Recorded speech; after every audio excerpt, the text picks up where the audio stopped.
en las frías tierras del este, donde el invierno parece eterno y el silencio oculta más de lo que revela.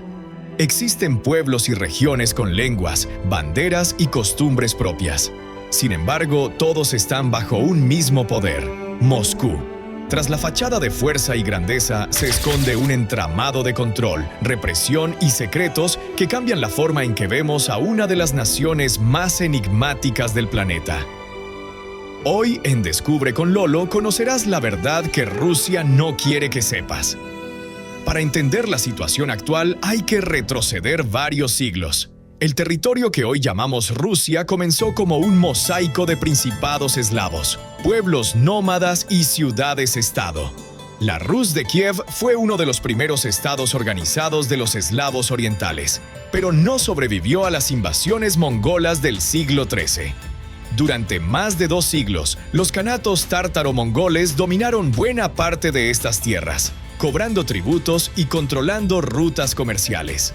Fue Moscovia, un pequeño principado inicialmente, el que comenzó a expandirse y a liberar, ganando poder y riqueza. Lo que fue una historia de expansión ayer, hoy se repite. Siglos después, el mapa volvió a moverse, y las ambiciones que alguna vez se dibujaron con espadas, hoy se reescriben con tanques, misiles y botas que retumbaron en Europa del Este. Rusia no solo cruzó fronteras, cruzó una línea que muchos creían intocable. En 2025 la violencia escaló. En julio, según el mando aéreo ucraniano y reportes internacionales, Moscú lanzó miles de drones y misiles en oleadas que saturaron defensas y dañaron ciudades. La noche del 31 de julio hubo un ataque masivo contra Kiev y otras localidades.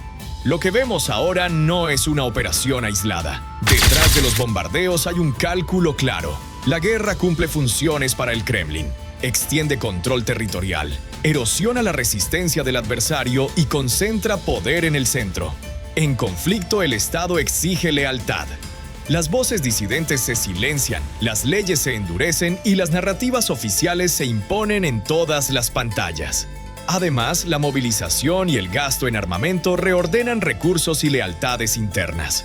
Gobiernos regionales ven llegar fondos condicionados a su obediencia. La dependencia aumenta y la autonomía se erosiona. Para la opinión pública interna, la guerra se presenta como defensa y restitución histórica. Para el mundo aparece como expansión y coerción. Las sanciones internacionales han dañado la economía, pero han servido para justificar medidas de control y acelerar la militarización social. Con los ataques recientes quedó claro que Moscú está dispuesto a usar fuerza masiva para imponer su voluntad, aun cuando eso implique costos enormes para civiles y la estabilidad regional. La guerra, además, otorga al centro herramientas políticas y económicas para remodelar lealtades locales y vigilar a quienes dudan. Para comprender las raíces de este pulso de poder y por qué estas tácticas no son nuevas, volvamos unos pasos atrás en la historia. Empecemos ahora. La Revolución de 1917 y la posterior Guerra Civil Rusa fueron una oportunidad para que varias regiones proclamaran independencia y organizaran sus propios gobiernos. Sin embargo, el nuevo poder bolchevique pronto las reincorporó bajo la bandera de la Unión Soviética. La promesa inicial era que cada república tendría su propia constitución, idioma oficial y un grado de autogobierno, en un modelo que en teoría respetaba las particularidades culturales. En la práctica, las decisiones políticas, militares y económicas se tomaban en Moscú, y cualquier atisbo de soberanía quedaba sujeto a la aprobación del Partido Comunista. Bajo Stalin, la represión alcanzó niveles extremos y dejó cicatrices profundas en generaciones enteras. Pueblos enteros fueron deportados acusados de colaborar con el enemigo durante la Segunda Guerra Mundial. Hoy esas expulsiones y silencios del pasado no son un recuerdo lejano.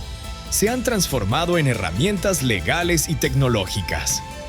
Desde 2022, Moscú aprobó leyes que castigan desacreditar a las Fuerzas Armadas y permiten confiscar bienes a quien difunda fake news, mientras la etiqueta de agente extranjero asfixia a medios y ONG.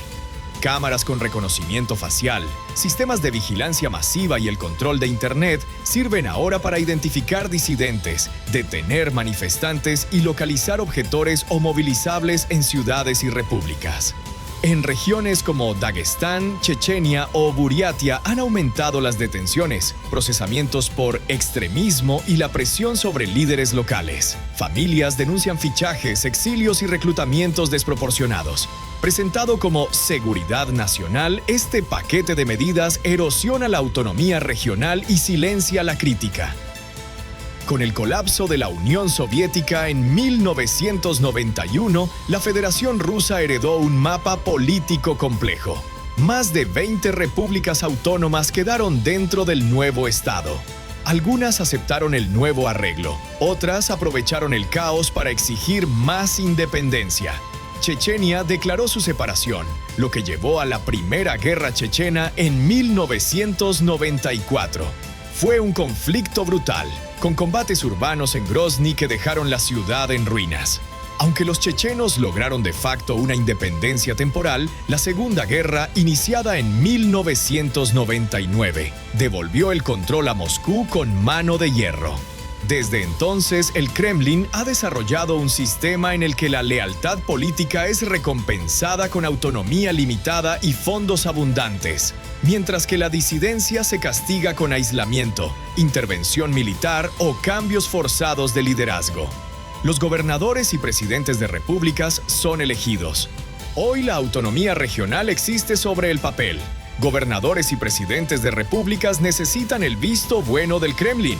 Candidaturas incómodas rara vez llegan a las urnas y la oposición real ha sido neutralizada por presiones administrativas y judiciales. Moscú ha perfeccionado una fórmula: centraliza decisiones, controla contratos y usa las transferencias federales como palanca para recompensar la lealtad y castigar la disidencia. Con la guerra, el mecanismo se aceleró. Activos estratégicos se reasignaron a empresas estatales y proyectos públicos se reorientaron para alimentar al centro. Regiones ricas, de los diamantes de Yakutia al petróleo de Tartaristán, ven gran parte de sus ingresos gestionados por el Estado o por empresas afines, con poco margen fiscal local. En repúblicas más débiles, la dependencia financiera limita decisiones sobre educación, lengua e inversiones. La autonomía cultural queda subordinada a la supervivencia económica. Aunque conservan banderas e himnos, el poder efectivo se decide en Moscú. Esto ayuda a entender la fragilidad del Cáucaso ahora. En el Cáucaso, la diversidad étnica y religiosa es asombrosa. Dagestán, por ejemplo, alberga más de 30 grupos con idiomas y tradiciones propios. Esto dificulta la cohesión interna y facilita que Moscú utilice una política de divide y vencerás, apoyando a ciertos clanes o líderes para mantener la estabilidad. Pero esta estabilidad es frágil, y brotes de violencia o extremismo han sido recurrentes. En las repúblicas que se muestran como vitrinas culturales, la verdad es más dura. Detrás de festivales y templos hay un patrón de saqueo, control y silencio. En Kalmucia y en otras regiones, elecciones supervisadas y presión sobre la sociedad civil aseguran gobiernos dóciles. Disidentes son silenciados o judicializados. En Yakutia, la extracción de diamantes y minerales, gestionada por empresas cercanas al poder, deja contaminación y promesas incumplidas, mientras los beneficios se centralizan. En Tartaristán, la enseñanza del idioma local se reduce y la política educativa privilegia el ruso, erosionando prácticas culturales. Chechenia representa el extremo, un poder local con margen propio que reprime a críticos, actúa con impunidad y recibe transferencias millonarias desde Moscú, a cambio de lealtad. Lo que parece restauración cultural a veces es solo una pantalla para experimentos de control. Clientelismo, reasignación de recursos y pulverización de autonomía. Las ONG que investigan corrupción son multadas. Periodistas que documentan abusos se exilian. Y las infraestructuras prometidas no llegan a las comunidades rurales. Los megaproyectos se usan para expropiar tierras ancestrales y justificar despliegues de seguridad. Las compensaciones son raras. En mitad de este paisaje, la narrativa oficial celebra la unidad y el progreso, mientras que en pueblos y barrios la vida cotidiana delata otra realidad: falta de inversión social, empleo precario y que las decisiones clave se toman desde Moscú ahora.